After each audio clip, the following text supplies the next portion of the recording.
ఒకవేళ ఈరోజు నిన్ను గురించి అనేక మంది తప్పుగా మాట్లాడుతున్నారేమో, నిన్ను పాడు చేయాలనో, లేదా నువ్వు పడిపోతే చూడాలనో, నువ్వు పతనం అయిపోతే సంబరాలు జరుపుకోవాలని చాలామంది ఆలోచన చేస్తున్నారేమో. బైబిల్ సెలవిస్తూ ఉంది, ఆలోచన జరగదు. దేవుడు నీ గురించి ఉన్న ఆలోచన నెరవేర్చే దేవుడు ఆయన.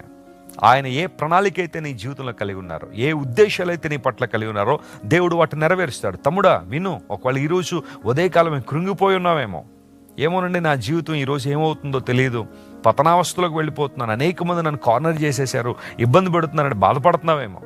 చెల్లెమ్మ, నీ కుటుంబ సభ్యులే నీ గురించి తప్పుగా మాట్లాడుతుంటే తట్టుకోలేక గదిలోకి వచ్చి ఏడుస్తున్నావేమో. పరిశుద్ధాత్మ దేవుడు నీతో మాట్లాడుతున్నాడు. ఉదయకాల సమయంలో దేవుడు తన ఆలోచన నీ జీవితంలో నెరవేర్చాలని కోరుతున్నాడు. You are a carrier of God's will. దేవుని చిత్తాన్ని నువ్వు క్యారీ చేసే వ్యక్తిగా ఈ భూమి మీద ఉన్నావు. సమర్పించుకో నేను నువ్వు సంపూర్ణంగా ఆయన చిత్తానికి లోబడు.